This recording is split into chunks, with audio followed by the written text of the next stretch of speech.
Hello po, good morning po sa ating lahat. Welcome back po sa YouTube channel.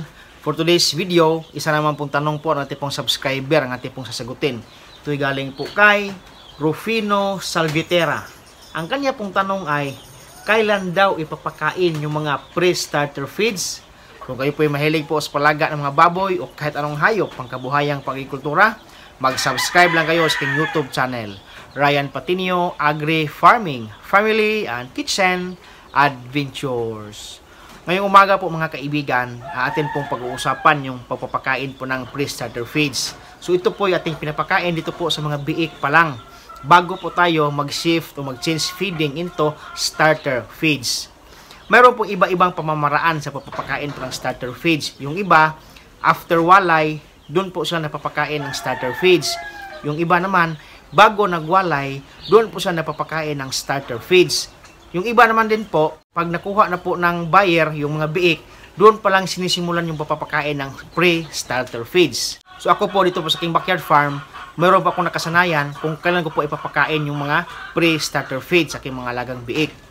Pag nanganak na po yung aking mga inahing baboy po mga kaibigan, as early as 5 days o day 5 mula nang ipinanganak yung mga biik, nagsimula na po akong tinuturuan ko na po silang kumain ng booster feeds. Nang sa ganon, mas madali po silang ma-orient sa pagkain ng feeds. Kasi po, sa unang pagturo po natin ng papakain ng booster feeds sa mga biik, ay hindi pa na yan kakainin. Inaamoy pa lang nila, sinisingot pa lang nila, at saka parang pinaglalaruan pa lang nila para makuha na yung amoy. So, as early as 5 days, talagang nagsisimula na akong nagturong kumain ng booster feeds. So at day 15 pataas mga kaibigan, yung mga biik na iyan ay malalakas na pong kumain ng booster feeds. Pinapakain ko po yung ilang inahing baboy ng milk maker feeds. Dito po sa gilid, habang kumakain yung inahing baboy nila, ay kumakain din yung biik ng booster feeds. Then pagkatapos kumain yung inahing baboy, hihiga po yan. At saka yung biik po ay didede naman po dun po sa kailang inahing baboy. Kaya mas malaki yung pangangatawan ng mga biik na mas maaga po nating tinuturuan kumain ng booster feeds. Kasi nga po, kain ng booster feeds at saka dede sa inahing baboy, doble po yung epekto ng mga nutrients at minerals na nakukuha nila galing sa gatas ng inahin at saka galing po sa booster feeds na ating pong pinapakain. Kaya pagdating po ng day 25 or 5 days bago po ko magwawalay ng biik, kasi ako po nagwawalay at 30 days, nagmi-mix na po ako ng booster feeds 50% at saka 50% po ng pre-starter feeds. Yung pre-starter feeds at saka booster feeds, mayroon po silang medyo pagkakaibang amoy na may amoy gatas. Kaya nagmi-mix na po ako ng 50-50% ratio sa kanila. Nang sa ganon, yung lasa ng booster feeds kapag kinakain aking mga biik ay malalasahan pa rin nila. And then, at the same time, yung lasa po ng pre-starter feeds na dahan-dahan po natin in-orient sa kanila ay malalasahan din natin mga biik. At day 25, doon na po ako nagsimulang napapakain ng 50% booster feeds at saka 50% pre-starter feeds at day 25. Day 25 pataas, yan na po yung aking ginagamit. Hanggang aabot po sa panahon na ako nagwawalay na ganun pa rin. Pag abot ng walay ng day 30, dahan-dahan na po lang mauubos yung aking pong mixture na 50%. Kaya ang aking gagawin ay 80% na po yung starter feeds, 20% na yung booster feeds. So, atin pong dahan-dahang iakyat yung pre-starter feeds at saka yung booster feeds ay atin pong ibaba. So, 80% and 20% na lang po mga kaibigan. Hanggang aabot ng 5 araw pagkatapos maiwalay yung mga biik, ang atin pong mixture ay puro na po na pre-starter feeds. So, in short mga kaibigan, ako po ay nagsisimulang magturo ng aking mga alagang biik na kumain ng pre-starter feeds at day 25. 5 days bago ang walay.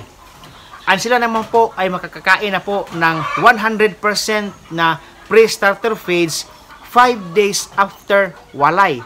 So 10 days po yung aking gap habang tinuturuan ko po yung aking mga biik bago ko muna pinakain ng puro na pre-starter feeds at day 5 after walay. So day 5 pataas, yan po ang kinakain nila, pre-starter feeds. Pagdating po ng day 10 to day 15, ako naman po ay maghahalo na po ng 50% pre-starter feeds at saka 50% starter feeds. Nang sa ganon at day 45, ang kinakain na po ng mga biik po ay puro na po na starter feeds po mga kaibigan. Pero yung iba nating mga breeder o mga hog raiser na mga nag-aalaga ng mga inahing baboy, pre-starter feeds pa lang kailang pinapakain. Pagkuha na po ng mga buyer, doon po sa kanila, doon na po sa napapakain ng starter feeds. Pero ang tendency kasi dyan mga kaibigan, minsan, medyo may epekto pa yan sa panunaw natin mga biik. Nagtatae yung mga biik, mawawalan ganang kumain yung mga biik, kaya maapektuhan po yung kanilang paglaki. Kaya nga po, hanggang nandito po yung mga biik sa akin, day 10 hanggang atin na pong ma-dispose sila, ang aking pong pinapakain ay 50% pre-starter feeds at saka 50% starter feeds. Nang sa ganun, kapag makuha na talaga sila ng ating mga buyer, makuha na sila ating mga suki, ang kanila pong ipapakain ay puro na po na starter feeds. Nang sa ganun, hindi na po makaka-experience ng pagtatae, pag walang ganang kumain, panghihina yung mga biik. Kasi nga po, sanay na po sila sa kinakain ng starter feeds hanggang nandito pa sa aking yung mga biik. Pagkakuha ng mga buyer ng mga biik, sanay na po silang kumain ng starter feeds po mga kaibigan. So yan po ating vlog ngayon. Sana na po ako nakapagbigay sa inyo ng kaunting kalaman kung kailan pwedeng pakainin ng pre-starter feeds ang mga alagang biik ko po mga kaibigan. Hanggang dito na lang po at maraming salamat po sa inyong panonood. Happy farming po mga kaibigan. See you next time. Bye-bye.